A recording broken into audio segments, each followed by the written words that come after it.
High court ಏನಾದರೂ ಸೂಚನೆ ನೀಡಿದ್ರು? ನಾನು ಫೈಟ್ ಮಾಡ್ತೀನಿ, ನಾನು ಖಂಡಿತ ಫೈಟ್ ಮಾಡ್ತೀನಿ. ಹೈಕೋರ್ಟ್ ಏನಾದರೂ ಸೂಚನೆ ನೀಡಿದ್ರು? ಅಟ್ಲೀಸ್ಟ್ ಪಿಟಿಷನ್ ಹಾಕ್ಬೋದಾ, ಮತ್ತೊಂದು ಏನಾದ್ರು ಹಾಕ್ಬೋದಾಗಿತ್ತು? ಅಲ್ಲ ಇವತ್ತು ಸರ್ಕಾರ ಏನು ಮಾಡಿದ್ಯಾ ಅಂತ ನೋಡಿದ್ರೆ ಅಲ್ಲ ಇವತ್ತು ನನಗೆ ಸಿಕ್ಕಿರೋ ಮಾಹಿತಿ ಪ್ರಕಾರ ರೈತ ಸಂಘದವರು ಅವ್ರ ಮುಖಂಡರೆಲ್ಲ ಹೋಗಿದ್ದಾರೆ ಬೆಂಗಳೂರಿಗೆ. ಇವತ್ತು ಅವರೂ ಅಪೀಲ್ ಮಾಡೋಕೆ ಹೋಗಿದ್ದಾರೆ ಈ ಒಂದು ಡಿಸಿಷನ್. ಜನ ಉದ್ಯೋಗಿಗಳಿಗೆ ಅಂದ್ರೆ ಉದ್ಯೋಗ ಕೊಡೋ ನಿಟ್ಟಿನಲ್ಲಿ ಇದು ಮಾಡ್ತೀವಿ ಅಂತ ಸ್ಥಳೀಯ ಶಾಸಕರು ಕೂಡ ಹೇಳ್ತಿದ್ದಾರೆ ಮೇಡಮ್. ದರ್ಶನ್ ಪುಟ್ಟಣ್ಣಯ್ಯ ನೋಡಿ, ನನಗಿದು ಆಶ್ಚರ್ಯ ಆಗುತ್ತೆ. ದರ್ಶನ್ ಪುಟ್ಟಣ್ಣಯ್ಯನವರ ಈ ಒಂದು ಸ್ಟೇಟ್ಮೆಂಟ್ ನಾನು ಕೇಳಲಿಲ್ಲ.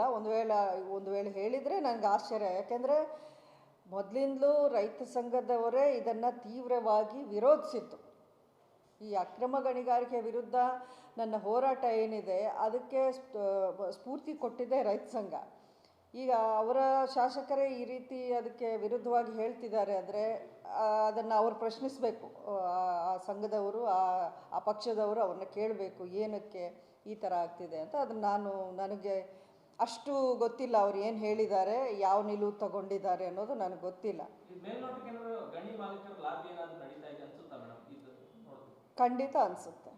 ಇಲ್ಲಾಂದರೆ ಅವ್ರು ತಾನೇ ಕೋರ್ಟ್ಗೆ ಹೋಗಿದ್ದು. ಫಸ್ಟ್ ಆಫ್ ಆಲ್ ಹೈಕೋರ್ಟು ಯಾವಾಗ ಈ ಆರ್ಡರ್ ಮಾಡಿದ್ರು ಅದಕ್ಕೆ ಕಾರಣನೇ ಯಾರೋ ಇಲ್ಲಿಂದ ಹೋಗಿರೋದು, ನಮ್ಗೆ ಅವಕಾಶ ಮಾಡಿಕೊಡಿ ಇಲ್ಲಿ ಮೈನಿಂಗ್ ಮಾಡೋಕ್ಕೆ ಅಂತ ಹೋಗಿದ್ದಕ್ಕೇ ಕೋರ್ಟ್ ಅದನ್ನು ಒಪ್ಪದೆ KRS ಡ್ಯಾಮ್ ಸುತ್ತ ಇದನ್ನು ಮಾಡೋದು ಅದು ಡೇಂಜರ್ ಅನ್ನೋಂಥ ಮಾತುಗಳು ಕೋರ್ಟ್ ಅವ್ರು ಹೇಳಿದ್ದು.